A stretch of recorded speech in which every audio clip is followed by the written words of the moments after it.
អូខេអញ្ចឹងខ្ញុំបញ្យល់ត្រួសតាក់ទងនឹងdata level 2បន្តិចព្រោះដោយសារតាក់ទង data level 2វាទាមទារទិន្នន័យច្រើនដើម្បីយើងយកមកអមគ្នាព្រោះដោយសារបើនិយាយចំទៅគឺយើងតាមដានលើ price action ផ្ទាល់តែម្ដងអញ្ចឹងវាទាមទារឲ្យយើងមានdata level 2 access អញ្ចឹងនៅក្នុង data level 2 access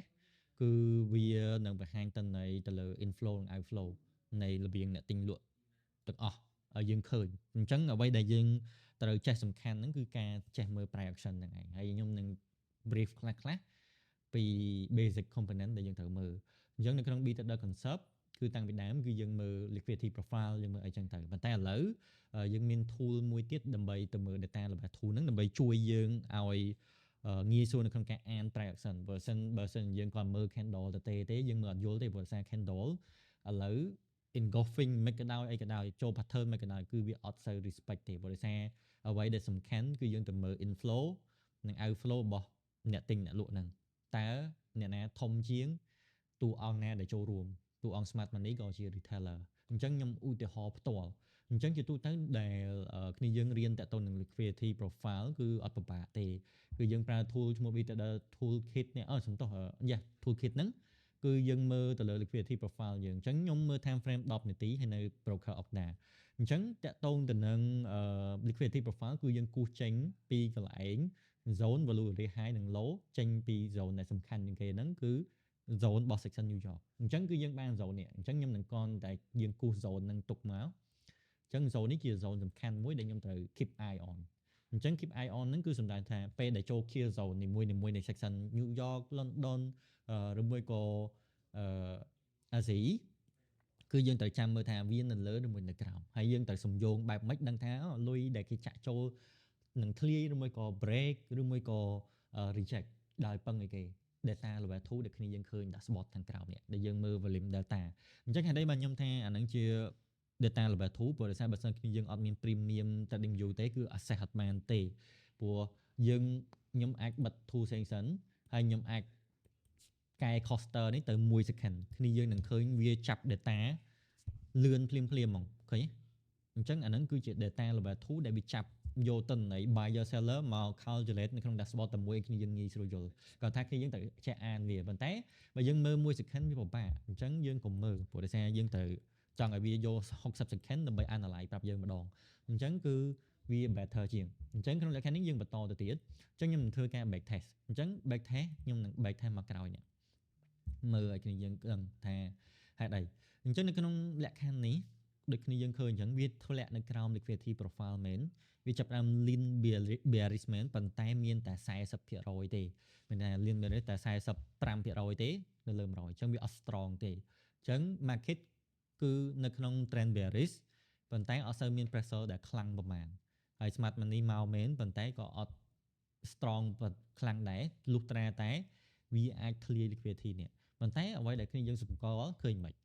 liquidity នៅកន្លែងនេះ 50% liquidity នេះ 100តែប៉ិតខ្ញុំគួរកែលេខកន្លែងនេះទៅខ្ទង់90ជាងឬ80ជាងអីចឹងទៅប៉ុន្តែដោយសារយើងចង algorithm របស់យើងវា detect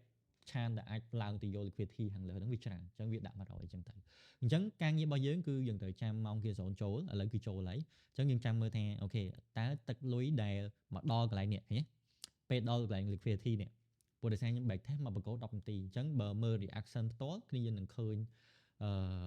វានឹងផ្លាស់ប្ដូរទិន្នន័យនៅកន្លែង dashboard ហ្នឹងគាត់ថាខ្ញុំខាមក candle ឃើញវាលឿនអញ្ចឹងការងាររបស់យើងគឺយើងមកមើលថាដល់ liquidity order block ខាងក្រោមនេះ reaction មកវាមិនតើការ lean bearish នេះជាការចាក់ផ្ដាច់ liquidity នេះធ្លាក់មកក្រោមឬមួយគ្រាន់តែការចាក់ sell ដើម្បីមកបំពេញឬមួយក៏ fill order block ខាងក្រោមហ្នឹងទេអញ្ចឹងជាក់ស្ដែងគឺវាគ្រាន់តែ fill order block ហ្នឹងទេគ្រាន់មកដល់គឺ strong rejection ដែលគ្នាយើងឃើញមុនហ្នឹងវាឡើង bullish គាត់ថាដូចខ្ញុំនិយាយអញ្ចឹងគឺនៅពេលដែលយើង back test វា delay គាត់ថាជាក់ស្ដែងគឺយើងចាប់ឃើញ bullish ឡើងដល់ 61% នៃទិន្នន័យទីផ្សារសរុបនៃ volume ហើយ instant money ហើយ strong correlation គាត់ថាអ្វីដែលយើងឃើញគឺយើង trend នៅ neutral នៅឡើយអញ្ចឹងយើងអាចសម្រេចចិត្តថានឹង buy ទៅបានទេលុះត្រាតែយើងឃើញ strong buyer មកដល់អញ្ចឹងឥឡូវចាប់ផ្ដើម neutral វា lean bearish មកមែនប៉ុន្តែក៏យើងអត់ទាន់អាចចូល buy បានដែរដូចខ្ញុំនិយាយអញ្ចឹងលុះត្រាតែអូខេឥឡូវមិញយើងឃើញ buy reaction មកហើយកន្លែងនេះ អញ្ចឹងវានឹងផ្ញើ notification មកយើងថាអូខេឥឡូវចាប់មាន hidden buyer មកច្រើនហើយឬមួយក៏អីវាអាចផ្ដល់សញ្ញាមួយយើងបាយបានប៉ុន្តែក្នុងលក្ខខណ្ឌនេះគឺខ្ញុំអត់តន់ឲ្យគឺយើងបាយកន្លែងហ្នឹងទេព្រោះយើងត្រូវចាំធ្វើម៉េចឲ្យវាឡើងផុត liquidity profile របស់យើងគូនេះសិនបើយើងអាច focus រកកន្លែងបាយបានអញ្ចឹងយើងទៅមុខទៀតគាត់ថាខ្ញុំ back test ទៅដូចខ្ញុំនិយាយអញ្ចឹងវា lag data បន្តិចព្រោះដោយសារវា store data ចាស់អញ្ចឹងណាអញ្ចឹងយើងមើលទៅមុខទៀតពេលដែលយើងឃើញ strong buy មកនេះអូខេកន្លែងនេះឯងដែលយើងចាប់ផ្ដើមអាចមាន potential នៅក្នុងការចាប់ផ្ដើម focus រកកន្លែង buy entry របស់យើងទី1វាឡើងផុតទៅលើ POC point of control ទី2នៅក្នុង dashboard របស់យើង data level 2វាជួយគណនាអស់ហើយចេញពី delta footprint របស់យើងគឺ aggressive buyer គឺមកខ្លាំងហើយអញ្ចឹងគឺ strong signal រហូតដល់ 76.10 76 លើ 100 អញ្ចឹងវាគៀកនឹង make level ដែលយើងអាចនឹង focus លើ buy ហើយនៅក្នុងហ្នឹងលុយ smart money ច្រើនទៀតគ្នាលុយ smart money ហើយ hidden buy ក៏ no longer exist មានន័យថា order ដែលគេ place limit ទាំងអស់គឺបាន execute ហើយអញ្ចឹងជាហេតុដែលធ្វើឲ្យផ្សារហ្នឹងអាចនឹងផាំនៅក្នុងពេលឆាប់ហ្នឹងអញ្ចឹង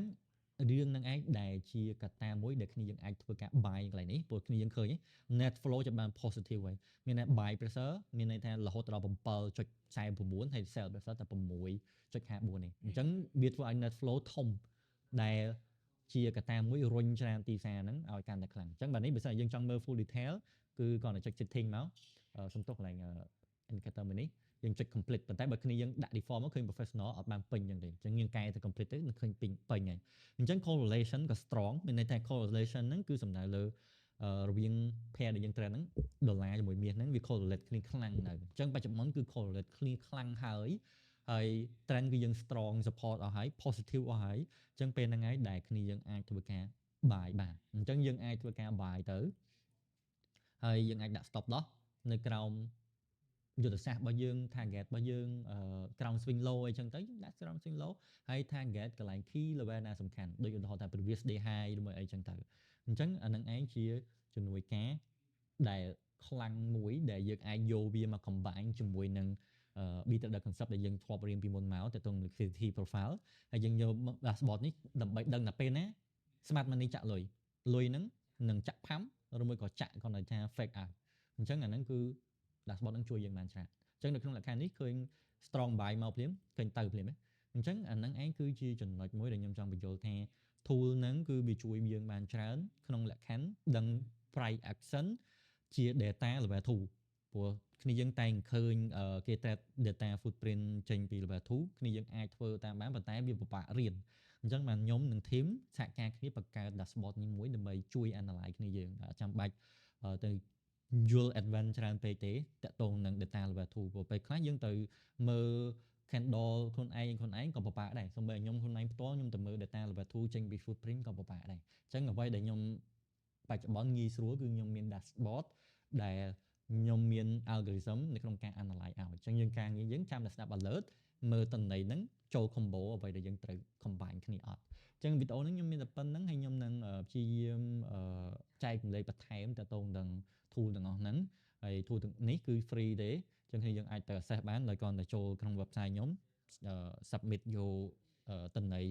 indicator ហ្នឹងដើម្បីយកទៅមើល data level 2តែបញ្ជាក់គឺគ្នាយើងត្រូវការទៅ ding view premium ដើម្បីបាន data level 2នៅក្នុងការមើលហ្នឹងអញ្ចឹងអរគុណច្រើនហើយជួបគ្នានៅក្នុងវីដេអូបន្ទាប់